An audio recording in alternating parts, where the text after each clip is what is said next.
Examples of ethnocentrism. Thanks to technology advancement and globalization, in today's world, on a daily basis, we are more exposed to many people belonging to different race and background. Through the years, appearances, skin color, language, culture, and values became the social norms to separate people into different groups. When we are born into any culture, we tend to develop a view that our birth culture is superior from our education to everything around us.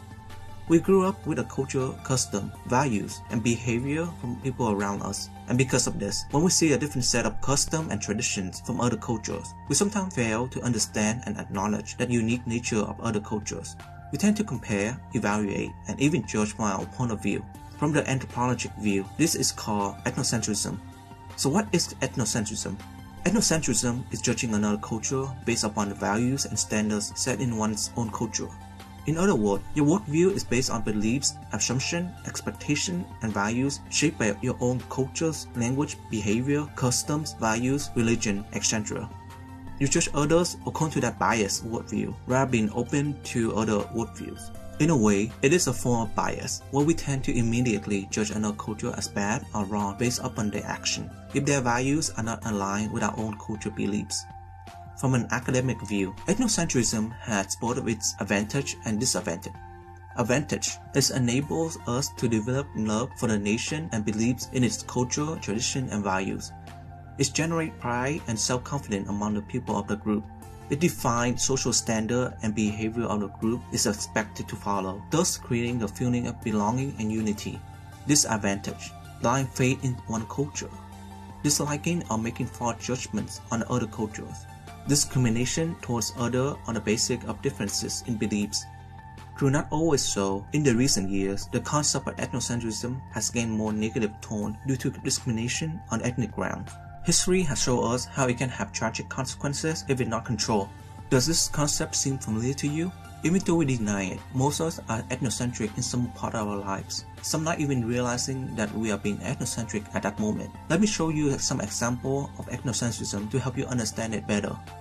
In American society, if you live in America, there is this popular belief among the American ethnocentric people: we see ourselves as the world leader, and therefore the United States cultures, value, and everything else are superior and better than every other nation in the world.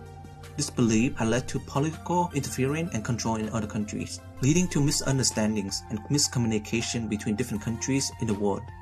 In some cases, war and deaths among innocent people. So think for a moment. From the daily TV news, you can see that the present-day politics is a good example of Americans' ethnocentrism toward other countries. The history of imperialism.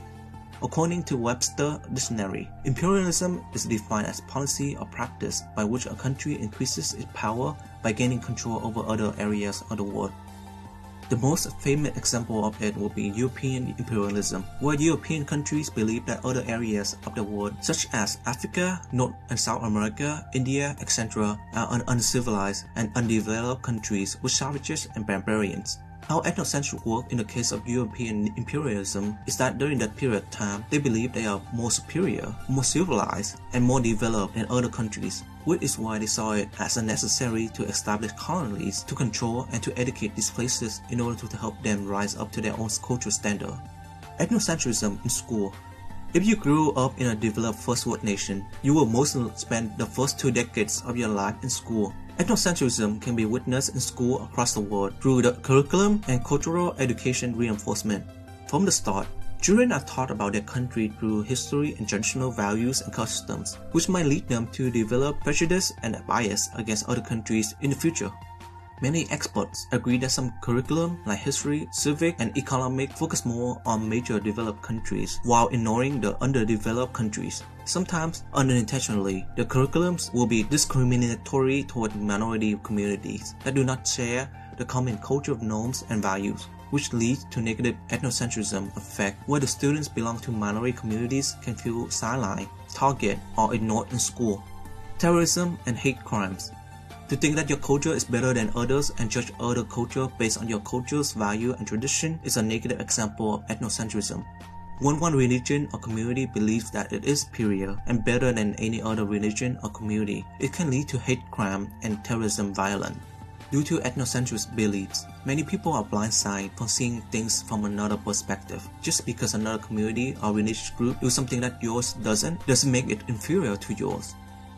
In some unfortunate and tragic cases, ethnocentrism can make individuals feel as if the other community or group is bad or wrong and can make them take action in the form of terrorist attack or hate crimes, which can end up in fatal injuries and even death. The Nazi Germany. This is one of the world's most extreme and most tragic examples of ethnocentrism. If you know your history, you know that Hitler believed that Jews, as well as people belonging to some other communities, were all inferior to his own race, which he claimed as a perfect race, and therefore the inferior group did not deserve to live. He caused millions of innocent people to be imprisoned and killed, all because they were not of his pure Aryan race, which was, according to his ethnocentric belief, was the master race, which was superior than every other race. As the ethnocentrism of the Nazi Party rise through Germany, prejudice and negative bias began to turn for the worse and caused horrible consequences to human lives, ending in the death of 6 million Jews and 70 million victims by the end of the World War II. Even though we deny it, most of us unintentionally have ethnocentric beliefs and bias without realizing it. For instance, food is the best example to demonstrate ethnocentrism in our daily lives. Because we grew up eating foods that seem normal to us, we expect everyone else to also do the same. However, very often, people tend to feel gross, disgusted, or criticize the food that do not seem appealing or foreign to them because they are unfamiliar with the food. This in turn makes them label the food as inferior or not up to their normal food standard that they used to eat daily.